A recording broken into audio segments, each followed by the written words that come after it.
Hello one and all, Jasper here, and welcome to the second episode in my little series of going over all the changes Hot D made from the books. This should be a quicker episode as I won't be going over things already mentioned in the previous episode. Also, spoiler warning, not just for this episode, but for events that may or may not happen in the future of this series. Ready? Then let's begin. So, starting off, we are in a small council meeting, and we hear that Daemon is fortifying Dragonstone with the Golden Company. Seems unlikely.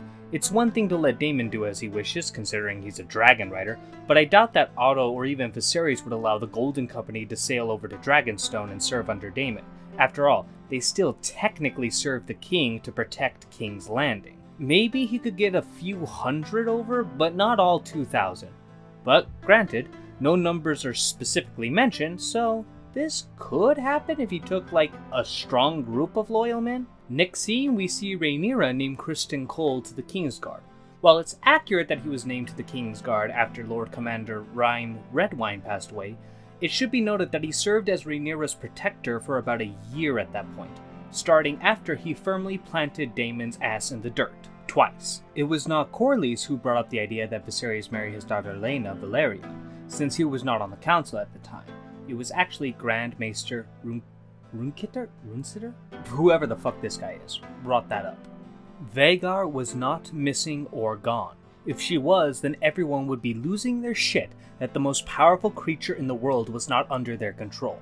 In the books, the little Laena Velaryon was riding her. Precocious little scamp, ain't she?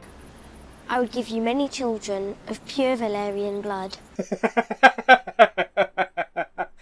Oh, you're about as pure Valyrian as Elon Musk is pure African, sweetie. Another small council meeting. Quite a lot of these, huh? Anyways, apparently Daemon returned to King's Landing and stole a dragon egg. Now, there should be dragon eggs that are kept at Dragonstone for him to go to King's Landing in order to take one. Also, while I'm at it, I'm quite disappointed in these dragon keepers. I wasn't sure they were dragon keepers in the first episode, but since Viserys labels them as such, I guess they are. And well, they are incredibly disappointing. The dragon keepers are more than just shepherds who feed and take care of dragons.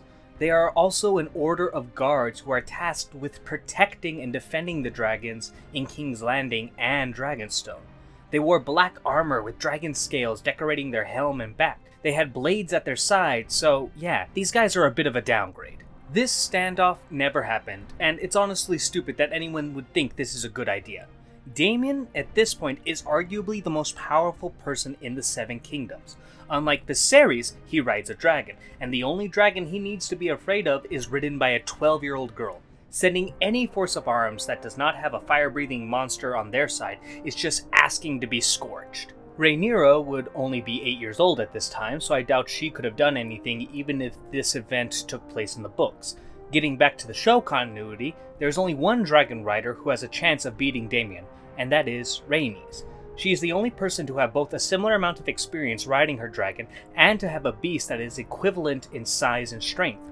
Her not being here at all pretty much makes everyone who isn't on Daemon's side of the bridge look like a bigger fool than Mushroom. Speaking of, where is he? If I don't get at least one clever dwarf in each Game of Thrones spin-off, I will rage. Mysaria seems to know Valyrian. While for book Mysaria this isn't weird, for show Mysaria it does seem off, since we are under the assumption, due to the actress being Japanese-British, she is from Yeti instead of Lyce, so this would mean she can speak 3 languages? Very impressive for a whore. Or maybe not. I don't know many whores, so perhaps it is common for them to speak 3 languages. Maybe her parents are from Yeti, but she was born in Lys, so she only knows the common tongue and Valyrian. While on the topic of Mysaria, it seems in the show that Daemon lied about her being pregnant. In the books, she was with child, and by the order of King Viserys was sent back to Lys. On the journey, she lost the child because of a storm. I'm not aware if this was in the case of childbirth, or it was born and the storm caused the child to die one way or another. Either way, it was this tragic event that made Daemon's heart grow harder, and after this moment, he would only speak ill of his brother. Lord Corlys is your master of ships. And she is the eldest daughter of the wealthiest house in the realm. She comes from unimpeachable Valyrian stock, and she has Targaryen blood. Also, more than half the dragon riders in the world are currently Velaryon. I feel like that would be important to mention as well. And finally, and I may be misinterpreting the scene of Corlys, but it seems he's trying to show Daemon they are alike as they are both second sons, when no, Corlys was the eldest son. I think he had 2 brothers, but they were younger and nameless. And that's all. Definitely not as much to go over as the first episode, so I had to stretch it out a bit in other ways, but I hope you all enjoyed it. Next video, me and my good friend DJ Fellow will be talking about our general thoughts on the episode. I will bring a book and lore expert side, while he brings a more casual side. I hope you will all listen when that video drops, but until then, stay safe, and I hope you all have a wonderful day.